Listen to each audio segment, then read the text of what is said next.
My New Life in Equestria by MaxBeezy. Chapter 11. An Awfully Long Ladder.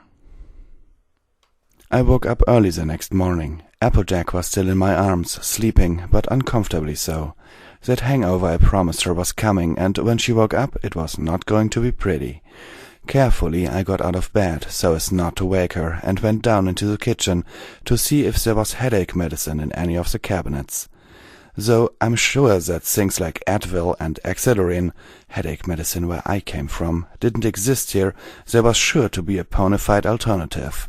I found it, and the name, humorously enough, was rather self-explanatory. "Headache be gone," I said to myself, letting out a soft chuckle. I read the instructions carefully, placed 2 pills in my palm, got a big glass of water, and went back upstairs. I placed both the medicine and the water by the table next to the bed. With a gentle caress of her mane, I leaned down, kissed her on the forehead, and walked out of the bedroom door. On the way down, I found myself encountering Applebloom, who waited by the door for me, with a smile on her face. I returned her smile with one of my own. She knew that I had finally answered her question from a week back. Content, she walked back up the stairs and into her bedroom. Walking back to Ponyville with a renewed sense of purpose was a lovely thing. I was happily in love with a wonderful, beautiful mare, and I was going to do everything not to mess up such a great relationship. I went to the front door of my home. Unfortunately, I still have not acquired a key from Twilight, so I had to knock on it. In an instant, I heard frantic galloping around the house, but it didn't sound like only Twilight. Then the door slowly opened, and I see Twilight staring back at me with a disheveled mane. "Are you okay?" I asked her. "I heard noises." I'm fine." Twilight looked at me with shifty eyes. "What are you doing here?" "I live here, remember?" I walked past her. "Is everything all right? Did Spike fall over when I got here?" No, he's in Canterlot on business for the princess." "Oh, okay. Well, sorry I showed up so early. I have to make a note to get a key made for myself, so I wouldn't disturb you." "It's quite all right." She changes the subject. "Were you at Applejack's?" "Yeah, you saw how she was last night, so I put her to bed. She wanted me to stay, so I spent the night with her." "You slept with Applejack?" She says, almost accusatory. It took me a moment to answer her. "Not like that," I explained. "She fell asleep after I tucked her in." "Oh, well, good." She had a weird attitude going on. "What do you mean, good?" I answered. "Why do you say it like that?" "Well, I mean, humans and ponies having relations would be pretty weird, that's all." I think for a few seconds. "Is there some kind of subtext I'm missing here? Why would it be weird?" "You told me that in your world humans having relationships with animals is considered illegal, so it would have been strange if you suddenly decided that not to be the case." "Yeah, but the animals in my world don't look or talk the way you ponies do." "It's still wrong if you did anything." "Why is this even your business?" "It's my business when you start sleeping with my friends." "Hey, Applejack is my friend too. I care for her a great deal, so if I wanted to start a relationship with her, I would have no problem doing it." "Well, you can't." "Why not?" "Because—" A clatter is heard in the bathroom. I turn to the door and then back at Twilight. She looks at me with panicked eyes. It's nothing." "Like hell it is," I say as I walk to the door. I flung it open to look inside. To my absolute shock and awe, I see Big Mac? I yell as the red stallion looked at me, knowing that he is caught. I open my mouth to speak, but nothing comes out. I point at him, then back at her. "You and her?" Yup, Big Mac responds. Thinking for a long while about the situation before me, I began to chuckle as I turned back to Twilight. I wasn't chuckling out of amusement, but out of disbelief and anger. "You're unbelievable, Twi." "I can explain." "Explain what? That you slept with Big Mac? Nah, that's fine. I'm not mad about that. What I'm mad about is you giving me lip about spending the night with Applejack when nothing happens, yet you expect me to be okay about you and Big Mac sleeping together? You're such a hypocrite." "No, I'm not." "Yes, you are." "At least I slept with my own kind." "That makes no sense. I'm the only freaking human here. Do you expect me to be single for the rest of my life?" "You're not genetically compatible with us. I did the research." "Who cares about the goddamn research?" Twilight storms out into the backyard in a huff. She slams the door, leaving me and Big Mac alone. I look at him. "So, how was your night?" I asked him. "Pretty good." He gives me a slight smirk. "Yeah, I bet." I leave him and go out to the backyard. I see Twilight standing in the middle of the yard, looking up at the sky. I walk towards her in a determined fashion, demanding answers for her behavior. "Okay, Twilight, no more games. Just what the hell is—" Suddenly she quickly turns around, stands and plants a kiss firmly on my lips. I widen my eyes at this sudden turn of events. I grab her and quickly push her off of me, and she falls to the ground. My mouth completely open, with no words coming out. I point in all different directions, trying to make sense of what just happened. Finally, only one word came out. "What?" I screamed at her. "That's what this is about?" "Matt," she quietly said. "You're jealous? That's it? You wanted me all to yourself, so you just come up with all these bogus excuses to keep me away from Applejack?" "They're not bogus. You are genetically incompatible." "So what? How long were you not going to tell me about this?" "Until you became one of us. Then I was going to tell you." "Well, you're too late now. I've already made my decision. I've already fallen for some pony else." My mind goes back to who is currently still standing alone in the house. "So what's Big Mac to you?" "He's just a friend. He took me home and one thing led to another." "So you used him to vent your frustrations out on me, didn't you?" Twilight was silent. "This isn't like you, Twi. The Twilight I know wouldn't use her friends like that." "You don't know what it's like, Matt, to spend time with some pony you care about every day, when you can only stand there and say nothing." "Yeah, I do. I understand better than you know." "No, you don't. I've watched you go out there and see Equestria, marveling at every pony there. Every pony but me. Every day I wanted to tell you how I felt, how I admired you and your good nature, but I was scared how you would react. Now I find you being driven into the hoofs of another mare, and that made me angry. I admit it, I was jealous. I wanted nothing more than to bring you to me, but I... Twilight tears up, then sits down on the ground, sobbing. "I'm sorry, Matt," she sniffles. "I really messed this up, didn't I?" I kneel down to her, take her by the shoulders, and bring her in for an embrace. I allow her to cry as I feel my shoulders get wet from her tears. I gently stroke her mane, instantly reminding me of the time I made Pinkie Pie cry in Central Park. "Now you listen to me, Twilight Sparkle. One day you will meet some pony who will sweep you off your hoofs and give you everything you deserve. I'm sorry that it's not going to be me. I'm sorry that you've held this torch for so long, and it will go unlit. But hear this, I will always be there for you, I will always be loyal to you, and I will always help you when you need it.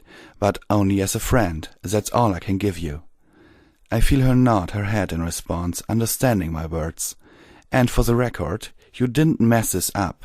You kicked me out of the house once, and I still didn't hate you." I hear her chuckle through the sobs. We separate and look at each other for a long while. She wipes her tears away, smiling as she does. "I have to go away for a little while," Twilight said. "I'll be visiting the princesses in Canterlot. Maybe think over a few things." "How long will you be gone?" "I shouldn't be gone for more than a few days." "Okay, take all the time you need. I'll make sure the place doesn't burn down." "You better. After all we've been through, I'd hate to beat you into unconsciousness." She laughs. "You really love her, don't you?" "I do," I respond. "I've never felt this way before." "Well, you take good care of her then," she smiles. "I'll see you later." Suddenly, in a quick flash, she teleports away. Probably to Canterlot, probably to the train station, I do not know. All I knew then was that I was now keeled in the middle of the backyard, to no pony in particular. I go back inside and see Big Mac getting some breakfast out of the fridge. He looks back at me like a puppy caught eating someone else's food. "Everything all right?" Big Mac asked, obviously unaware of what transpired outside. "Yeah, everything is fine, Big Mac. She just went to Canterlot for some official business." Big Mac nods, setting some food down on the table, ready to eat it. "I hope you don't mind, but after last night I'm really hungry." "Help yourself," I said. "It's all right." "You should have seen it. Twi was quite something, she—" I stammer, holding a hand up to stop him. "I appreciate your enthusiasm for Twilight's skills, but that's something you two should keep to yourselves." "Understood." Big Mac winks. "I can't really explain it, but I think I like her. I mean, I always thought she was great. Heck, I kept a doll of hers in my room, but I always felt some kind of connection. Do you think she feels the same way?" "Not sure," I smirk. "You should tell her when she gets back." I turn to the door. "By the way, Applejack is going to wake up with a massive hangover fairly soon. You mind checking up on her for me after you're done eating?" "Can do, Matt." He starts chewing down on the sandwich he has concocted. I shake my head in amusement and walk out of the door, key in hand. I spent a good hour sitting in a donut shop owned by a stallion appropriately named Donut Joe. He wasn't having a very busy day, considering it was Sunday, but I bought a few donuts from him with a fresh glass of milk. It had been a while since I had a donut. The last time I had one was about a year ago, when I was down on my luck after a particularly bad day at my now non-existent job. My work at Sweet Apple Acres, plus my non-stop consumption of fruits and vegetables, had made my body surprisingly fit, with a little of my old, somewhat pudgy self recognizable. It was time for something as old-fashioned as a donut. "You want another one, buddy?" Joe asked me. "Sure, why not?" I agreed, plunking down another couple of bits. "What's another donut?" He nodded his head and gave me a glazed donut with rainbow-colored sprinkles, a classic if I do say so myself. Just then the door opened, the bell above rang, and Joe's eyes lit up like the 4th of July. "Rarity!" he said with gusto. "It's great to see you again." "You too, Joe," I hear her say. She walks over to me. "Hello, darling." "Rarity?" I look over at her. "What are you doing here?" "Whatever do you mean?" She sits down across from me. I just didn't expect some pony like you to be in a place like this."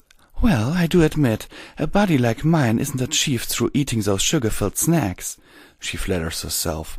Classic Rarity.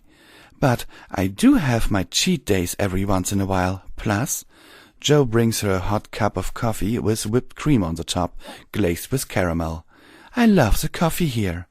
"I don't remember you asking for coffee." "That's because Joe over there knows what I like." She looks over at him, giving him a wink. "Wait."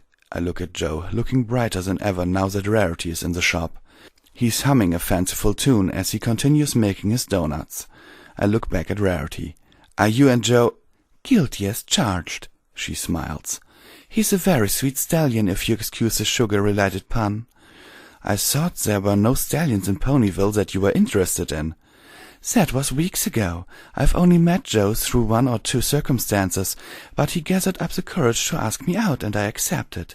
He's such a dear, and he looks quite dapper in a tuxedo, just as I predicted a long time ago." "I'm happy for you," I grin. "Congratulations." "Thank you, but—" She sets the coffee down. "I'm not here for the coffee or to talk about me. I couldn't help but notice you walked in here an hour ago with a very sullen look on your face. It's very unattractive." "It's weird. Nothing is what it seems anymore, is it?" "It never usually is. For a second I thought that you came in here to confess that you had a crush on me, too." "Too? Did some pony else already beat me to the punch?" I raise an eyebrow, so does Joe. "I'm just kidding, darling." I sigh in relief. So does Joe. "Twilight, I found out that all this time she liked me." "But you like Applejack, right?"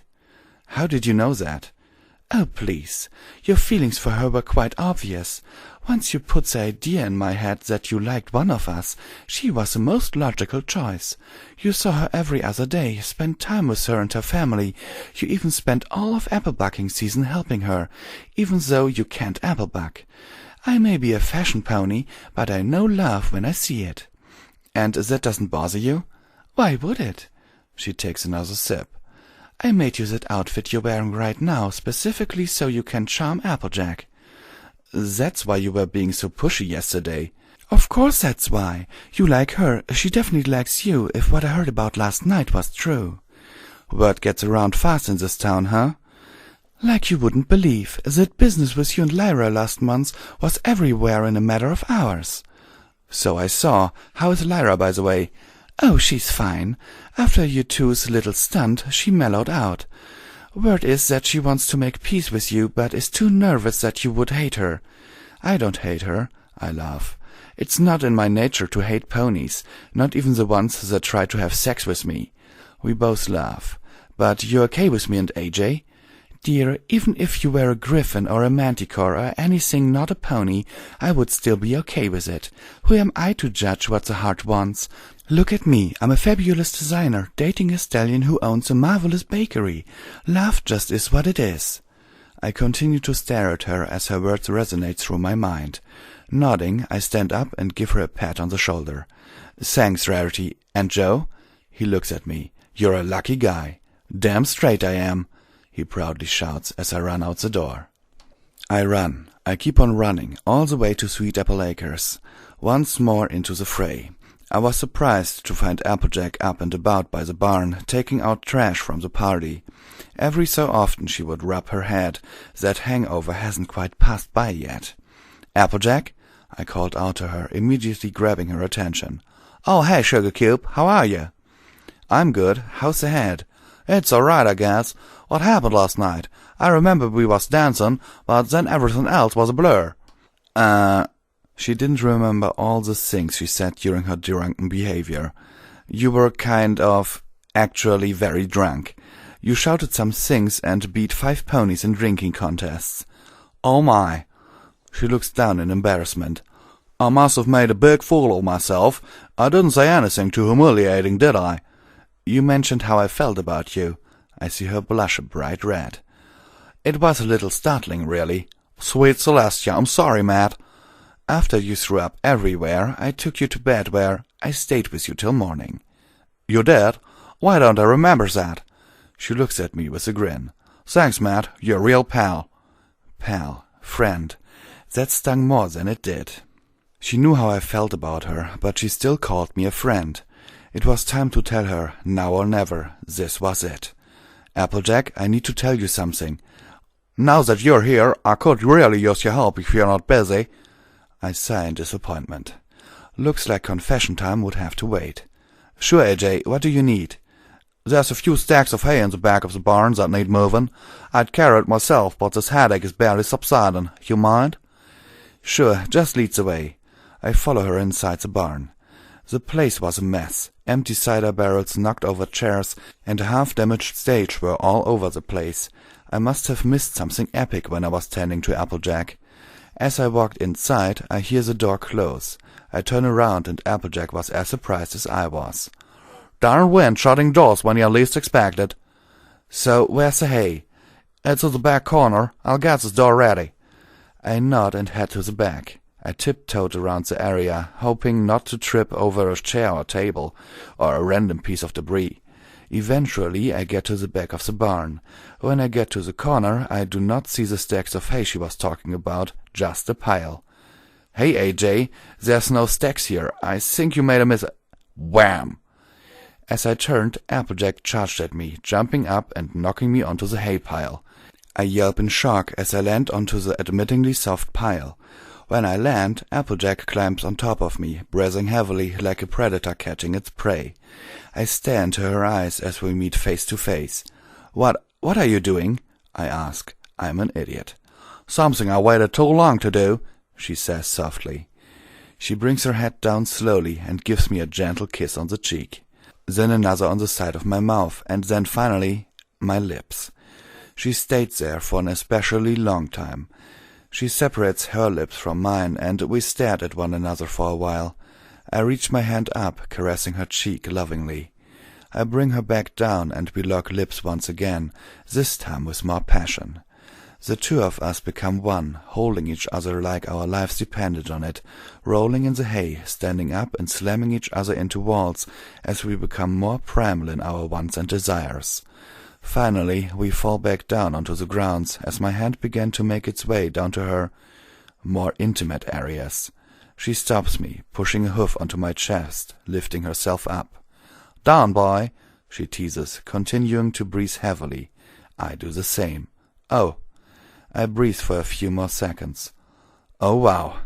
I watch as Applejack rests her head on my chest. So, what is it you wanted to talk to me about? It took me a minute to figure out why I was there in the first place. Right, I remembered. I was wondering if You would like to be my mare friend? She looks up at me, her eyes widened in surprise. I mean, if that's okay with you. She doesn't respond with word, only another passionate, hungry kiss. I guess she was saying yes. "I'd like to continue this conversation," she says, "but I have work to do." "You need any help?" "No, I think I got it." "When you're done, come by the house tonight. Twilight and Spike are out of town. It'll just be me." "No, it won't." She leans down to my ear. "I'll be there too," she whispers. She gets off of me and continues her work. Not wanting to disturb her, I walk out of the barn and head back home. I spent a good part of the afternoon cleaning the place up. Big Mac was nice enough to put all the dishes in the sink for me to wash, so I was grateful he didn't leave too much of a mess behind. I looked around for our Licious and Pee-wee, but they are nowhere to be found. Spike must have taken them before he left. I cooked up a nice dinner and waited, and waited, and waited. The 9 o'clock hour hit, and I couldn't wait much longer and ate my food. I still stayed up. I picked up another Daring Do novel and began reading. As the 11 o'clock hour hit, there was a knock at the door.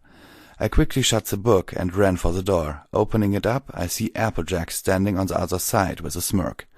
"Hi," she says softly. "Sorry I'm late." "No," I reply. "You're just fine." She walks past me and steps onto the couch, waiting for me. "Would you like a drink?" "I don't think it's a good idea for alcohol," she giggled. "I meant a glass of water." "Oh, yes, thank you." I pour her a glass of water into a mug and handed it to her. She gladly takes it and chugs it down quickly.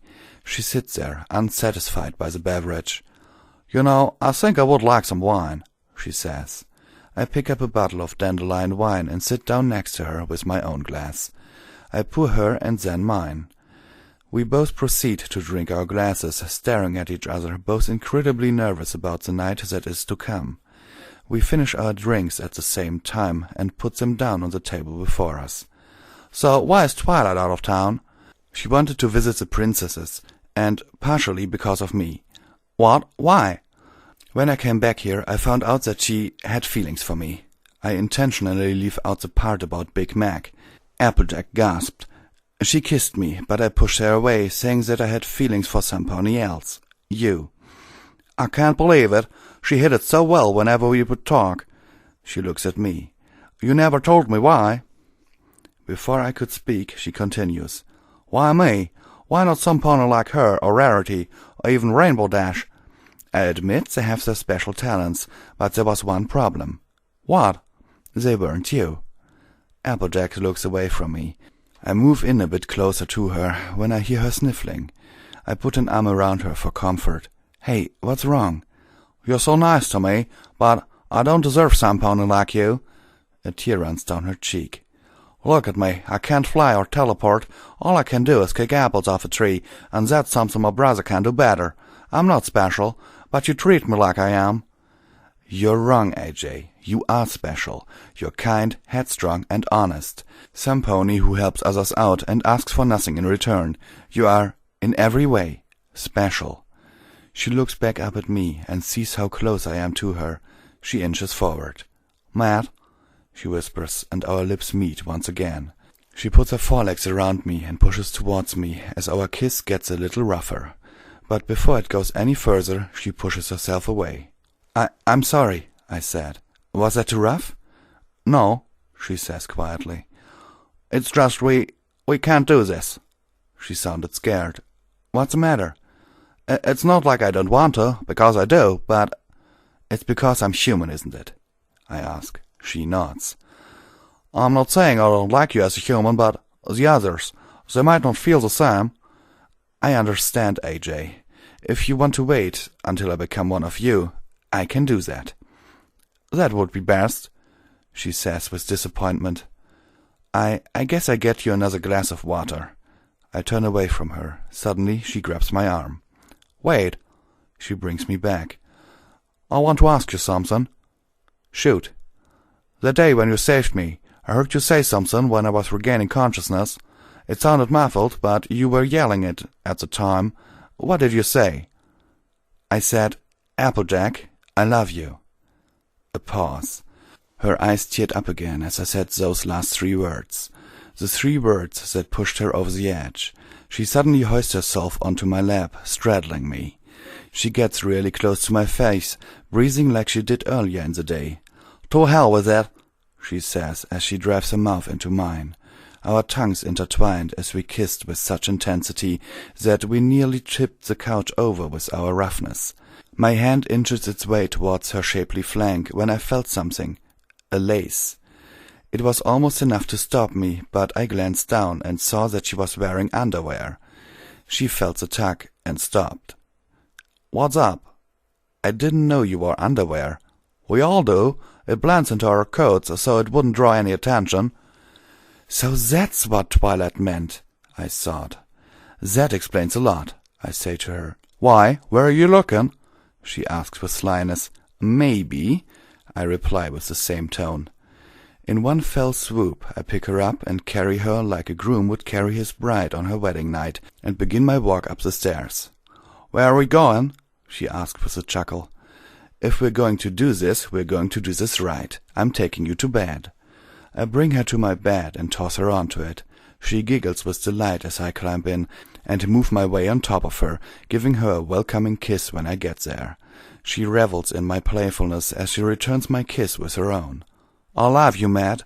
I stop before moving in again for another lip lock. "Wow," I said. "No one has ever said that to me before." As I lean in for another kiss, she holds onto me as she rolls me on my back, and her being on top. She looks at me with those seductive eyes as she brings herself down for another session. Well, you can probably guess what happened next. I won't divulge in the details. We laid in bed together. She held onto me the same way she did that night of the storm, only she was fully awake and aware of what she was doing. She grazed her cheek on my chest, relaxing against my skin, feeling it for the very first time. I stared at the ceiling and awash in awe at the experience we both shared. That was... I know, she said. "What do we do now?" "Well, tell the others, I guess." "About this?" "No, not about this," I laughed. "We can tell them that we're together. After that, who knows? Maybe after Celestia changes me, do we tell them about this?" "Oh," she says with a bit of hesitation. "Is something wrong?" "Matt, if I ask something of you, you promise not to get mad?" "Why would I get mad?" "Just promise me. It'll make me feel better about the question." "Okay, I promise I won't be mad." "Do you think it's possible that you don't go through with it, the transformation?" "What?" "I guess what I'm saying is, I don't want you to become one of us." "How come?" I ask. "Isn't that what you wanted? Twilight said that we are not genetically compatible. What if you want kids?" "I don't want folds. I want you. I don't care about all that science stuff." "Applejack." "Matt, listen to me. You are free to say no, and I won't try and stop you. But I fell in love with you because of you. I didn't care that you were human and not one of us. When I heard that you agreed to let Celestia change you, I was disappointed. I know that you want to fit in, to be accepted, but look at us. I accepted you for who you are now, not for who you want to become. This," she touches my face, "this is what makes you special. You're the only human ever to set foot in our world. If you take that away, you're just another pony to the others. No pony will see what I see. If you decide to go with it, I will continue to love you with everything I have, but it will not be the face that I fell for so long ago. You're special, Matt, just the way you are." A tear runs down my cheek as I embrace her tightly. She was right. I had originally agreed to the procedure to appear normal to them, not to stand out, to blend in with the crowd. Over time, the idea of being a human in Equestria seemed more and more like a good idea, but I still wanted to go through with it. Should the day ever come that I would find myself head over hooves with a pony, I wouldn't want her to see me as a freak, an abomination. That pony became Applejack, but instead of driving me away, she loved me for who I was. I was her prince, her Romeo, the love of her life, and that touched me more than I could possibly imagine. The decision became an easy one. That's why I'm writing this to you, Princess Celestia, to tell you that I don't want to go through with it. I don't want to be like every pony else. Though you are all fascinating in every way possible, I feel that it is my responsibility to remain a human for the rest of my days. I apologize if I wasted your time. I'm sure you spent long hours trying to perfect the spell that would eventually turn me into a pony. I will make it up to you however I can, no matter the cost. If you feel that I'm doing this for love, you are absolutely right. I don't know if what I'm doing will ultimately be the right decision, and frankly, I probably never will know. But what I know now is that it feels right, and that this is something I must do. Now I stand outside your door, waiting your response. I will accept whatever punishment, if any, you will bestow upon me. If you decide to turn me against my will, I will not stop you. Sure, I may be just a little peeved that I wrote all these pages, just so you can say no and turn me anyway. But if that's what you want, then go ahead. If you decide to let me leave this castle with all my appendages intact, I will be forever grateful to you, and will do what I can to make sure you did not make a mistake. The choice is yours. Sincerely, Matthew Williams. P.S. Sorry about all the references to things you probably don't have in your world. I got caught up in the moment while writing. P.P.S. Please don't tell any pony about the bit with me and Chrysalis. P.P.P.S. About that Chrysalis thing, rip out the 1,357 words about what we did that night, just in case any pony other than you reads this. I don't know why I wrote that and why it was so detailed.